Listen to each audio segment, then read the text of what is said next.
Good morning mga katapang. Isang napangandang araw mga katapang kasi nanganak na po yung kambing ko nung nasa Maynila ako. Kaya sobrang excited ako po ng Cebu kasi gusto ko na makita yung mga bagong panganak na kambing. Ayan si Katatang oh. Yan, siya yung farm manager natin dito. Kapag tapos ng agricultural kaya may alam siya sa mga kambing. Ayan, nag-sideline siya dito sa kambingan natin. Ewan ko na lang kung sideline ba ba tawag niya dito kasi yung sahod natin sa kanya hindi basta-basta. So Tang, asan yung bagong panganak ng kambing? Dito. Oh, bakit nilagyan nyo ng ano yan, trapal? Para hindi matalsikan ng ulan. Ay mga katapang, nilagyan nila ng cover yung kulungan. Ayan, tingin nga ako. Allah! Allah, ang ganda! Oh, ganda ng kulay. Black and white. Ganda. Tsaka yung isa itim.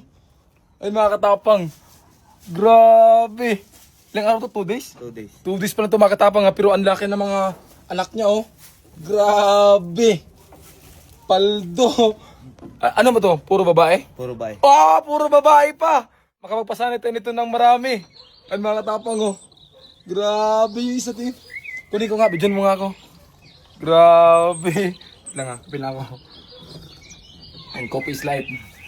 Yan. Lagi kong iniisip to mga katapang. Gusto ko nung umuwi ng Cebu kasi makita itong mga bagong panganak na kambing. Nakikita natin yung hard work natin. Ito na, nagbunga na. Dali. Allah! Ano? Allah, ang cute. Ang laki.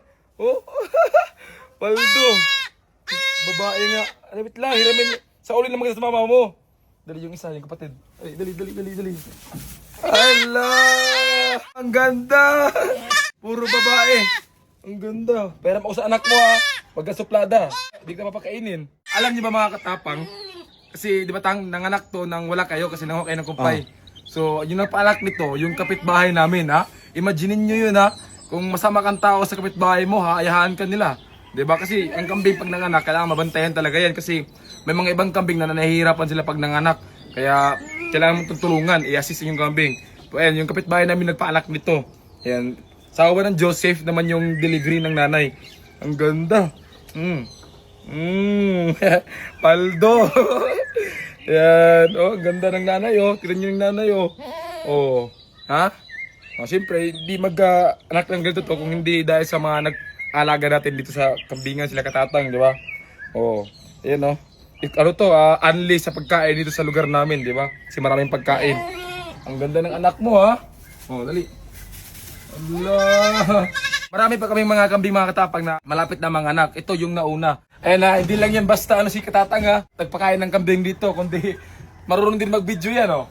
Dali. Dating videographer ko to eh. So itong mga kambing na ito mga katapang, yan, mga anak yan sa February. Lahat ng yan, ayan oh, pakita mo. Oh, lahat ng yan. Sabay-sabay mga anak yan. Dali. Yan oh. Oh yan. Mga anak yan sila sa sa February. Sabay-sabay yan sila mga anak. Agwat din sila ng ilang araw yung yung pagsampa nila. Oh, ayan oh. Ito, mga anak nito ng February. Laki na ng tiyan, no? Oh, ha? Oh, ayan oh. Same sila ng kulay, oh. Pakita mo dito. Ang laki na ng niya, milk bag, oh. Oh. Mga anak yan ng February din. Oh. Di ba? Tsaka yung iba, hindi pa nasampahan. Nakita ko na yung bunga ng aking investment sa loob ng ilang buwan, di ba? Thank you Lord, thank you Lord.